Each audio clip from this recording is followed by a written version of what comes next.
할렐루야. 오늘도 말씀을 깨닫는 지혜와 응답받는 기도의 은총이 우리에게 넘치게 될 줄로 믿습니다. 오늘 우리가 읽은 여호수아 5장, 이 5장 본문의 상황은 그렇습니다. 이스라엘 백성들이 40년의 광야 생활을 마치고 가나안 땅에 입성을 했어요. 지난 시간 요단을 건너는 모습을 우리가 살펴봤죠. 요단을 건너는 모든 이 과정에 누가 함께 하셨어요?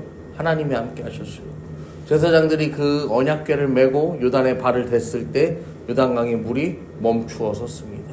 그리고 그 제사장들이 요단강 가운데에 서 있고 이스라엘 모든 백성들이 다 뭐합니까? 요단을 건너가요. 요단을 건너간 이후에 하나님께서 말씀하시죠. 저 제사장들의 발 밑에 다 뭐가 있다는 거야?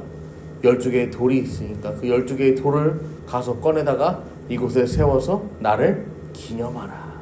너희가 요단을 건넌 이 사건을 기념하라. 하나님의 도우심을 너희의 인생 가운데 기념하라 말씀하셨어요. 그리고 이제 그들 앞에는 첫 번째 전투를 벌일 여리고 성이 기다리고 있습니다.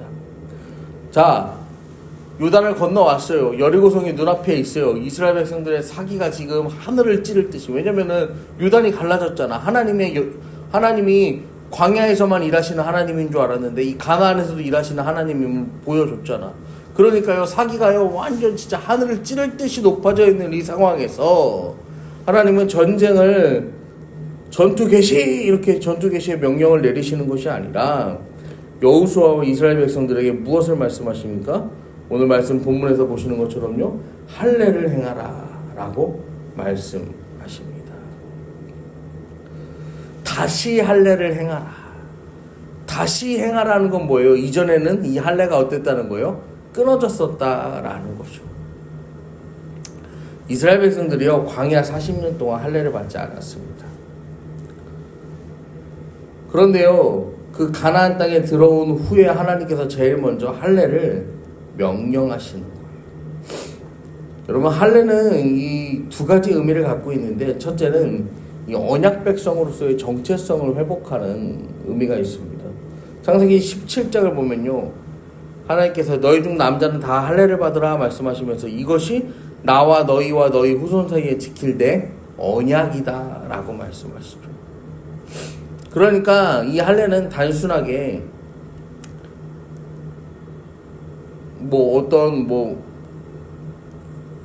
여러 가지 이제 의미들을 가져다가 해석을 하는데, 가장 중요한 의미는 뭐예요? 하나님과 우리 사이의 언약의 징표가 된다라는 것이죠. 그리고 또 할례는요, 이 여호수아 5장 9절 이후의 말씀을 보시면요, 할례를 행한 백성들 8절에 또 그 모든 백성에게 할례 행하기를 마침에 백성이 진중 각 처소에 머물며 낫기를 기다릴 때에 여호와께서 여호수아에게 이르시되 내가 오늘 애굽의 수치를 너에게서 떠나가게 하였다 하셨으므로 그곳 이름은 오늘까지 길갈이라 하느니라. 할례를 받은 백성들이 뭐 했다는 거예요? 그들의 수치를 하나님께서 굴러가게 하셨다라고 말씀하시는 거예요.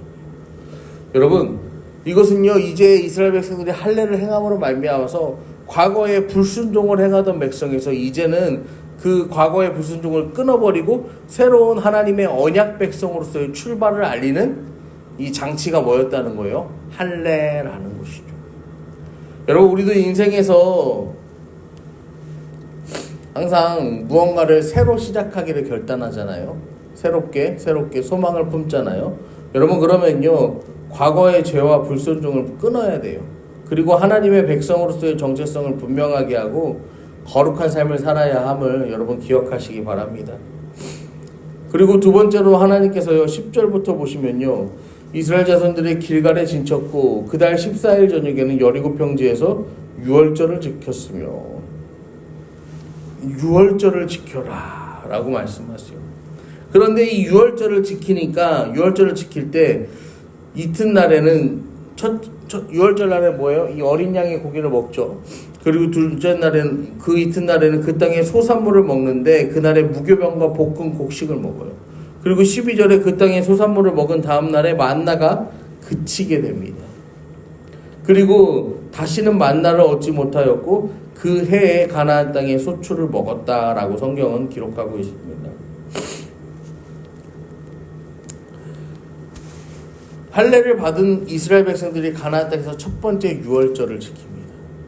여러분, 이 유월절은요, 어떤 절기예요? 이스라엘을 하나님께서 구원하셨음을 감사하는 절기예요.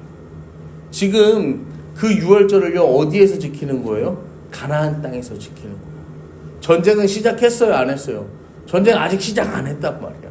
그럼에도 불구하고 하나님께서는요, 그들에게요, 은혜를 베푸셔서 그들이 이곳에서요, 이 하나님의 이 구원을 다시 한번 기억하면서 그것을 기억하는 절기로 유월절을 허락하신다라는 거예요. 여러분, 우리는요, 언제 어느 상황에 우리가 처해 있든지 간에 우리를 구원하신 그 하나님의 은혜를요, 절대로 잊으면 안 됩니다. 여러분, 하나님께서는요, 그 은혜를 기억하는 사람을요, 지금도 기다리고 계세요. 그렇기 때문에 우리는 이 인생을 살아갈 때 우리의 힘으로 사는 것이 아니라 내가 하나님의 능력으로 오늘도 살아가고 있음을 믿음으로 고백할 수 있어야 합니다.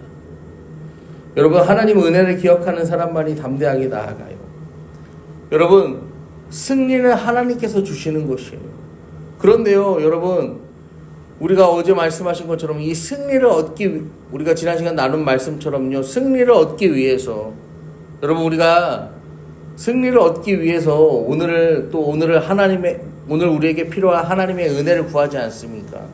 그런데요, 여러분, 이 승리한다는 게 뭐예요? 내 힘이 아니라 하나님의 능력으로 살아갈 것을 고백하는 건데요.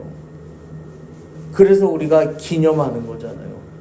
내 인생에 이 일을 행하신 하나님께서 또 내 인생에 이러한 일을 행하실 것을 기대하고 뭐 하면서요? 소망하면서. 여기서 그치지 않고 이것이 무엇이 되는 거예요? 이 믿음의 보증이 되어서 우리의 삶 가운데 이루실 하나님의 그 놀라우신 은혜를 뭐 하는 거예요? 기대하고 소망하고 또 기도하는 거잖아요. 여러분, 그래서 하나님께서요, 가나안 땅을 정복전쟁을 눈앞에 두시고 지금 뭐 하는 거예요? 돌을 세우시고 그것을 기념하시고 그 땅에 들어 할례도 하시고 모든 죄와 불순종을 끊어내시고 다시 유월절을 지키면서 너희들은 이제 뭐다? 언약의 백성임을 다시 한번 확인시켜 주시는 거예요. 그리고 그 이후에 여호수아가 여리고에 가까이 이르릅니다. 그때 눈을 들어서 보니까 13절에 한 사람이 칼을 빼어 손에 들고 마주 서 있는지라. 여호수아가 나아가서 그에게 묻되 너는 우리를 위하느냐 우리의 적들을 위하느냐 하니 14절에 보니까 그가 나는 여호와의 군대 대장으로 왔다라고 이야기하죠. 여호수아가 전쟁을 준비하고 있을 때 한 전사를 만나요. 이 사람이 여호와의 군대 장관, 하나님의 임재를 나타내는 존재죠. 그러니까 그 얘기를 듣고 여호수아가 14절에요. 얼굴을 땅에 대고 경배하며 이르되 내 주께서 종에게 무슨 말씀을 하시나이까 라고 이야기해요. 그러니까 15절에 내 발에서 신을 벗으라 내가 선 곳은 거룩하니라 하니 여호수아가 그대로 행하니라. 여러분, 신발을 언제 벗었죠? 지금 여호수아가 신발을 벗었는데 이전에도 신발을 벗었던 사건이 있어. 우리 성경을 넘겨서 출애굽기 14장으로 한번 가보십시다. 출애굽기 14장 13절.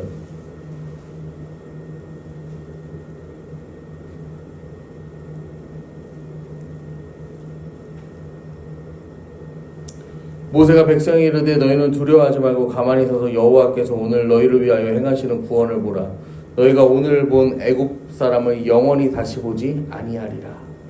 이게 뭐냐면요, 지금 모세가 이스라엘 백성들에게 전하는 메시지예요. 모세가 이스라엘 백성들에게 전하는 메시지인데 이 모세가 이스라엘 백성들에게 전하는 이 메시지가요, 어떤 내용이냐면 출애굽기 3장 5절에서요. 하나님이 이르시되 이리로 가까이 오지 말라. 내가 선 곳은 거룩한 땅이니 내 발에서 신을 벗으라. 모세가 신을 벗고 하나님을 만나요. 그리고 그 하나님과요 막 대화를 나눕니다. 여러분, 결국엔 그 대화의 요지가 뭐예요? 요체가 뭐예요? 내가 이스라엘 백성들을 구원할 거야. 그러니까 모세가요 하나님 구원하시겠다라고 하는데 이스라엘 백성들이 애굽의 압제에서 꺼내주시겠다, 건져내시겠다라고 하나님 말씀하시는데요. 하나님, 제가 말을 잘합니까? 아니면 전투를 잘합니까? 아니면 제가 싸움을 잘합니까? 하나님, 이거는 저는 나이도 많고요, 이 일을 감당할 수가 없어요. 모세가 막 이야기해요. 그런데요, 하나님께서는요, 뭐라고 말씀하세요? 모세한테요. 20절에 보시면 내가 내 손을 들어 애굽 중에 여러 가지 이적으로 그 나라를 친 후에야 그가 너희를 보내리라. 이 싸움은 누가 한다는 거예요? 하나님이 하신다. 하나님을 만나고요, 하나님께서는요 모세에게 말씀하시는 거예요. 야, 전쟁은 내가 해, 싸움은 내가 해. 그러니까 너는 그냥 따라와.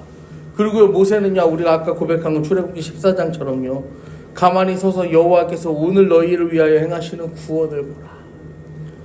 이제 하나님 앞에서 온전한 순종을 하기로 결단했으니까, 하나님을 의지하기로 결단했으니까, 그 홍해 앞에선 이스라엘 백성들이요 두려워할 때 두려워하지 말아라, 하나님이 이루시는 이 일을, 역사를 보라라고 외쳤던 것처럼요, 이제는 여호수아의 인생에서도요 뭐 하는 거예요? 하나님께서 이루시는 그 일을 보라고 그 메시지가 던져지는 거예요. 사랑하는 성도 여러분, 우리가 인생을 살아가면서요 수없이 많은 문제들을 만납니다. 여러분, 그 문제를요 우리가 여리고성이라고 표현할 수 있습니다. 이 여리고성, 우리의 인생이 문제를 정복하기 전에 이스라엘 백성들이 행하였던 세 가지를 기억하시기를 부탁드립니다. 첫째는 과거의 흔적을 제거하는 거죠. 그들이 할례를 행합니다. 그들이 죄를 회개하고 거룩함을 회복했어요. 두 번째로는요, 하나님의 은혜를 기억합니다. 하나님이 베푸신 구원을 감사하는 거예요. 그리고 하나님이 앞서 싸우심을 고백합니다. 내가 아니라 하나님께서 승리하신다라는 것을요, 하나님께서 우리를 승리하게 하신다라는 믿음의 고백을 다시 한번 드리는 거예요. 여러분, 오늘도 이 시간 함께 우리가 기도하며 나아가실 때요, 하나님 앞에서 여러분의 삶의 죄를 회개하고 정결하게 되기를 먼저 기도하시길 부탁드립니다. 두 번째는요, 우리가 그렇게 회개를 하고 나서요, 회개하고 하나님 은혜를 기억하고 감사하는 삶, 하나님을 기념하는 삶을 살게 여러분 다시 한번 기도하세요. 그리고 어떤 상황에서도 하나님을 신뢰하면서요, 먼저 하나님께서 우리 인생의 앞에 나아가서 우리를 지키시고 오늘도 보호하시고 우리와 동행하심을 여러분 다시 한번 믿음으로 고백하며 그것을 확인하는 저와 여러분 되기를 이 시간 간절히 축원합니다.